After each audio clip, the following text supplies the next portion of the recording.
Welcome back to Ways to Love Your Money. I'm Elisabeth Dawson, and we have our expert real estate agent out there, Mr. Jonathan Olow, with us. And we're talking about the purchase and the sale of a property and some of these things that we need to be considerate of. So when we were talking about this, you had some very interesting topics to bring up about knowing the difference between the two. Well, I think being educated up front, where a buyer and a seller just want to get out there and do their thing. So meeting with me and meeting with you, Sure. We'll come together and we'll create a plan.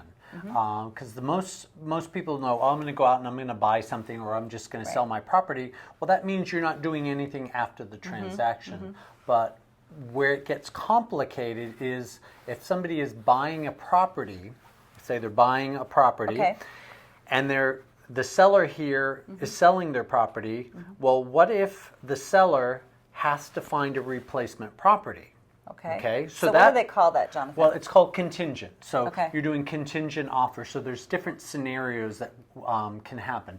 Usually before that would go, if we met and we knew that your property was going to be contingent to sell in order for you to buy, we would explore, hey, can I take money out of my property before I put it on the market and do like a cash out refi or get a HELOC, so then you have a bridge loan. We'll talk about that maybe in a different segment. That's called the easy button. The easy button? So if you have that opportunity, you have enough equity in your home and you want the easy button, that's usually the way to do it. But most people might not be in that situation. So if you're buying a property, let's see, buyer A, and here's the seller. So if this person has to go find another property, this buyer is going to be making an offer on a property that is contingent on the seller finding a property. So you get into an escrow, you give them your offers in there, they accept it. Well, these people are going to go out shopping for a home while you're doing your inspections, you're getting your appraisals. And so that buyer is actually spending $500 for an inspection, they're paying $500 for the appraisal. So they're in a good $1,000 not knowing that these people have a contingent, that it's contingent on them finding property. So in all the negotiations, if I'm representing the buyer, well, we're going to say, hey, maybe we're not going to pay you full price, but we'll wait around, maybe an extra 15 days to go find that property, knowing that you're still going to have to, pony up some money. But maybe instead of paying $500, you pay $475, and the seller says, okay, great, because most people want to move into a home in 30 days. And doesn't this happen a lot? I mean, where really the seller has to buy something else if it's their primary residence? Yeah, unless they're moving out of state. I mean, if they're moving out of state, and typically, they might rent with family. And that's really what we would do with a consultation, is saying, do you have the money? If you have family that you can go move in with for 30 days, then that makes you a stronger seller. So you can say, hey, buyer, you know what? We're going to go live with my family, for a while. But then you can secure a higher price typically because you can close in 30 days. So, but what you're saying is if it's contingent on you really finding property, another property, then me as a buyer's agent, I'm going to say, I'm going to dig away and say, hey, I'm going to get it for less, but we're willing to wait. So it's a price that you have to pay. Can we fast forward to a story that we have together where you were helping me sell a family property? It wasn't me specifically, it was my father, but the buyer had the contingency. Yes. So they were trying to sell their home, and that's always something that comes up, I think, when you're trying to sell your property and someone wants to put an offer in and, oh my gosh, it's contingent. Do I take this one? Yeah.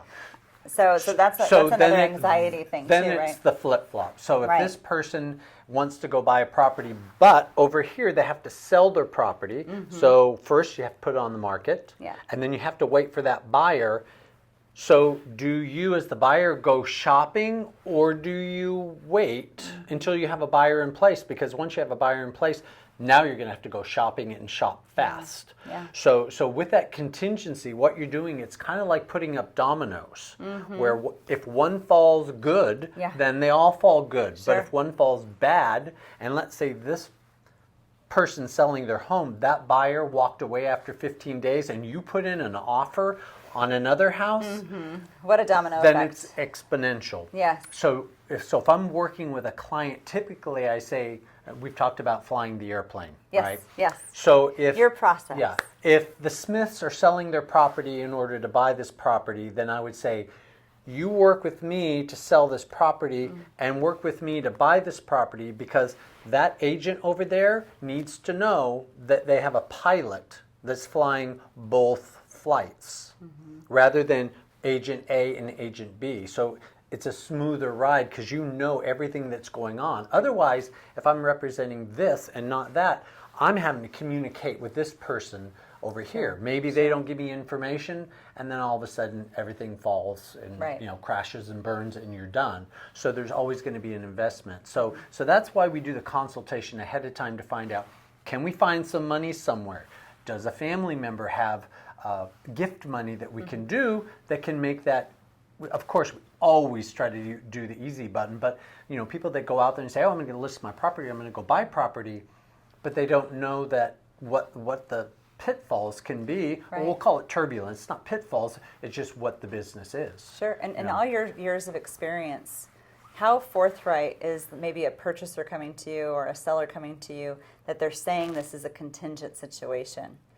How often does that happen? Because aren't you supposed to have full disclosure right when you're going through the process? Well, typically ahead of time, because in the offer, if a buyer is presenting an offer to me and it's contingent, there's a form they mark. It's called contingency of purchase, saying I'm going to sell my house. And then there's a box on that thing that's saying either you're in the MLS, you're listed, you're not listed. So if I'm representing the seller and the buyer's coming in, I'm going to look, how viable is this person?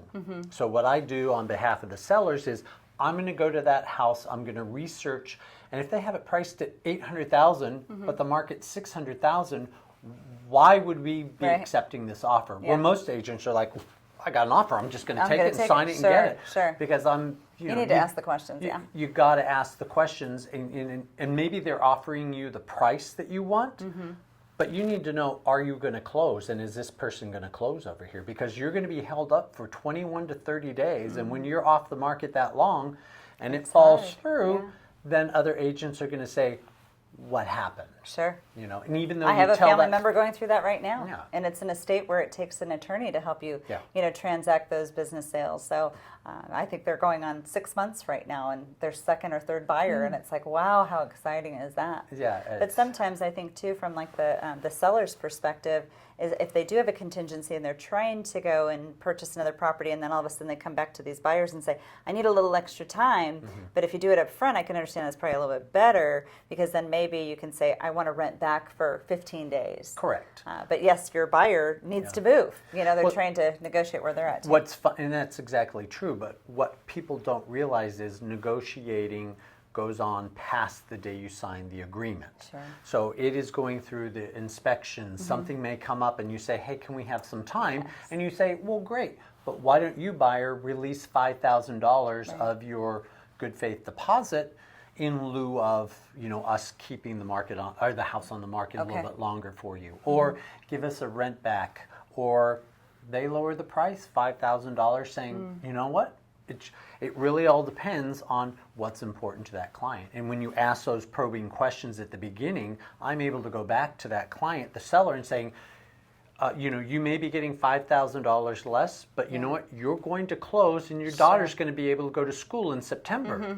And if not, she's not going to be in the school district. Right. So you have to bring that back to that. Is it worth $5,000? Is it worth $10,000? And the buying and selling a property is an emotional journey. It is. And you've dealt with a lot of that with people. And with a contingent offer, you're talking about riding 2 or 3 roller coasters that you have no control of. And we're in the land of California, where everybody wants to close their purchase or their sale or their refinance in 12 days, 21 days. Yeah. I mean, and it's so hard to kind of cover all those bases. And if you think you're pre-approved, but you're really not gone through the qualification process for the loan, you might not be able to get it. Yeah. And in those deals, as well as if they extend their time frames and your loan is locked in at 45 days and it goes to 60 or something like that, then your loan terms change. So the contract terms change. So things need to be done, because they're going to go back to their lender and say, what happened to that 3.75? Well, it's now 4.25. And, if I didn't do my homework, to qualify that buyer and their lender, because we'll call the lenders and say, tell me about your client, tell us what their debt to earnings ratio are, because if it's really tight, then there's a likelihood that they could fall through if the percentage changed. So what are some of your best practices to make sure that someone's really, truly qualified and approved, not pre-approved, but really approved before you're going into that purchase situation? Well, one, I always look at how well it's also the agent that's representing the buyer, but I will look at that contract and see how detailed they are. I mean, there are agents out there that won't put the seller's name in the contract. They don't put my name in there. They don't research. They'll put seller of record. Literally, I mean, they can go to the tax records. There's no details. And if that's the case, I call it sloppy. Okay. And so that's going to set up precedents for the inspections and, me having to now fly that person's airplane. Yeah. They're, both of them, right? Their thing through so they there. don't hit in the air. Yeah. So that's one thing. We're going to call the lender. We're going to find out, who are these people? How do you know them? That kind of thing. So you're really looking at the contract, how well it's written, of course, the terms and things, and how best. Because if we need to negotiate, then we'll negotiate, with a counter So offer. for best practices for people when they're going through this process in their mind, they're thinking about selling, they're thinking about buying, what would you kind of summarize for people to think about and consider before they're actually involved in a contract? What would your maybe 5 steps be for that? 5. Or 6, however many. Meet with me, meet with you, meet with us, to really find out if you can do it without you doing the contingent thing. That would be the important thing. And if it is, I like people to have choices, because they may say, yeah, I just don't feel comfortable pulling $200,000 out of my house. Okay, well then this is what the scenario is going to look like. Okay. So if you're buying a property and you have to sell yours first, you're gonna know the story. And I have plenty of clients that do that, and it works as long as you are explaining to them, because there's enough stress up front. Right. But you got to jump through a few extra hoops. It's different than just signing documents. Correct. There's that journey that, especially when you're purchasing a home, how, oh my gosh, they need this other document, or you need to know about this, flood report or title report. Yeah. You're working with Fire one of our zone. clients right now, and years ago there was something before they purchased that there's an unknown tax that didn't get paid, but the seller wants to sell, and what's he going to have to do? You got to know that stuff. You got to kind of check all your I's and things sneak T's, up, and you just have to be aware. You can't. I mean, a lot of times agents who have egos, and that's where you're also balancing not only your clients, but you're managing those other agents' egos. And unfortunately out there, these people, there's some people out there that will, their ego just goes in there and they start jumping in, and you're like, this isn't about us. Yeah. Getting a deal done. I actually had an agent say, you're involved in the, you are a part of this transaction. Sure. And I had to say, I'm not part of this transaction. All we are is a vessel to, move information and things like that. It's, more the clients. But, unfortunately it happens. And you just Any keep kind of going warnings you want to leave this conversation with? I would just say, just knowing that the journey needs to, sometimes there's no issues. It really depends on how much homework you do ahead of time. And that's the other thing. Do the homework up front. Don't just jump in right away. I mean, sit down, know what it's going to be. Maybe start looking at properties that you're really interested in, but don't commit to anything at that point, unless you're going to pay the price. Right. Right. But because you're basically, window shopping. So you're getting your house ready, you're doing everything that you need to do, and once you're ready, then this is my job. I'll take it from here, we do the marketing, we get it out there, and who knows, maybe we find a buyer for this property before it even hits the market. And so that's the best situation. Then you can freely move around and buy something, because what happens is, when you get into escrow, sometimes the sellers freak out because they're the buyers now, and they're like, "Ooh, now I have to find a property, but I don't like what's out there." So you have to have maybe 3 or 4 or 5 choices out there, hoping that those will still be there when you're ready to go. Well, I'm so glad you've been here again this month, and we love having you as a regular on the show, just because it's such a pleasure to hear your knowledge and education. And what I'm kind of getting out of this show too is education and communication. So communicate what your concerns are. These are big purchases that are in your lives, might be the largest purchase that you might be making. Do your homework, but do your homework with that right professional. And sometimes you need that financial tune-up just to make sure that financially, number one, I can afford this, or I need to leverage some things here just to get me through it. Sometimes, just the topic of having a contingent offer, sometimes that scares people, but that might be the best offer based on who you're talking to. And if you have a great team on board, then basically that team can help you navigate through it. Sometimes it's something that you don't even want to consider. So get all those, nuts and bolts all designed and get yourself educated about it. So with Ways to Love Your Money, this is a money show. We're talking about this. These are some of the biggest purchases you're going to make in your life.